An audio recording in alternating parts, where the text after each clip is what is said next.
بسم اللہ الرحمن الرحیم۔ شروع اللہ کے نام سے جو رحمان و رحیم ہے۔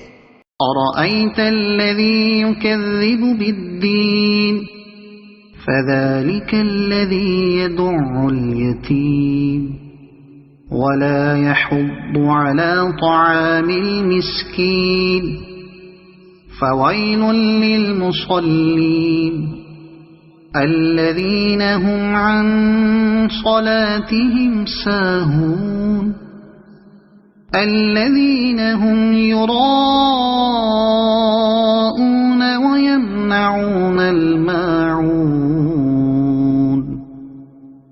تم نے دیکھا اس شخص کو جو آخرت کی جزا و سزا کو جھٹلاتا ہے، وہی تو ہے جو یتیم کو دھکے دیتا ہے اور مسکین کا کھانا دینے پر نہیں اکساتا۔ وہی ہے ان نماز پڑھنے والوں کے لیے جو اپنی نماز سے غفلت برتتے ہیں، جو ریاکاری کرتے ہیں اور معمولی ضرورت کی چیزیں لوگوں کو دینے سے گریز کرتے ہیں۔